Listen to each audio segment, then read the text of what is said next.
Hello, my name is Juliet Wise. I'm a licensed independent clinical therapist. Today we're going to be talking about anxiety and depression and how oftentimes when you're anxious and you're also dealing with depression, you may isolate yourself. There may be things that you were normally active in that you're no longer active in, or things that you were active in that you become passive about because of your fears related to those issues. Those fears can be related to someone watching you. They can be related to your hand movements. Maybe your hands are fumbling, your lips may be shaking. You may fear what they see when you're nervous. And it could be relate to any environment. It can be in a social environment. It can be your business environment. But all of these things that can add to the isolation that sometimes comes along with depression. So what we're going to do today is we're going to do a small activity just to kind of figure out what our behaviors represent. I'm going to explain that activity to you in detail because you don't have it in front of you.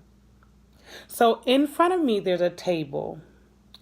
And in the table, you'll find specific beliefs that represent passivity on the right side of the table. And on the left side of the table, you'll see things that represent activity. So again, on the right side of the table, I'm going to be reading about those things that represent passive behavior. And on the left side of the table, I'm going to be reading about those things that represent active behavior. Okay? So I want you to be able to answer for me which statements you would endorse, which means which statements would relate to you more. So I'm going to start off with the left side of the table. Again, on the right side of the table, the things represent passivity. On the left side of the table, they represent activity. So on the left side, I get things going. I begin projects without a lot of hesitation. Or I procrastinate. I just don't have the critical mass to begin, even when I know I should or want to. The next one, I want to make things different and know that my efforts will eventually pay off. Or, I doubt that my energy will result in any substantial changes in my life. The next one, most of what has been accomplished in my life has been by my own doing. Or, others have provided me with things that are important to me. The next one, variety and change are the spice of life and I invite them. Or, I dread change. Things are bad enough as they are. Change could be worse.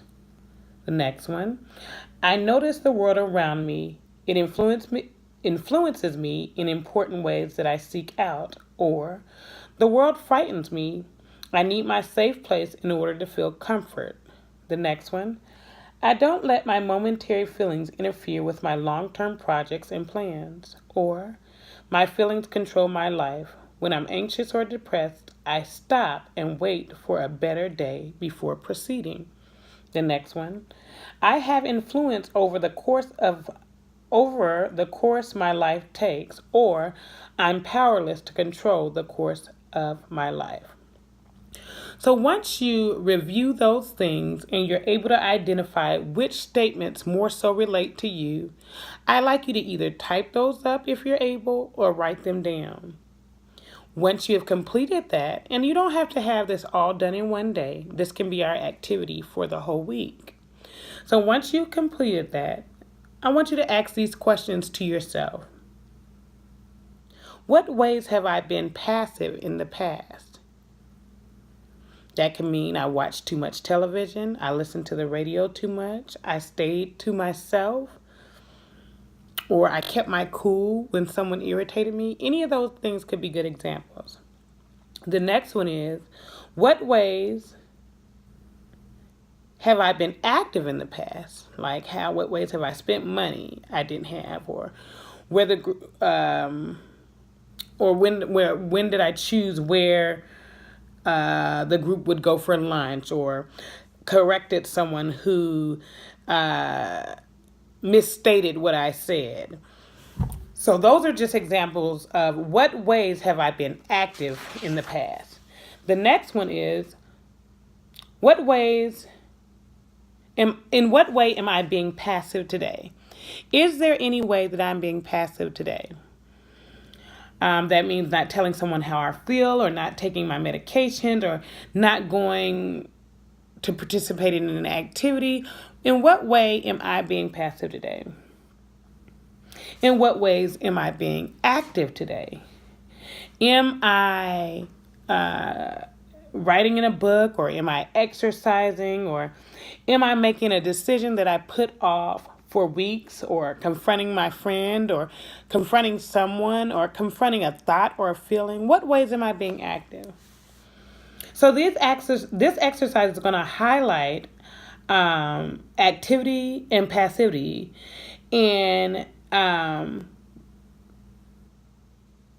and it'll help us in creating our goals. So what I would like you to do for this week is to do that activity, and then we will reevaluate it in the following week. Okay? All right. I hope that everything is clear here. I know this is our first video. Let me know if it's not clear for you, and we will try again. Have a great day.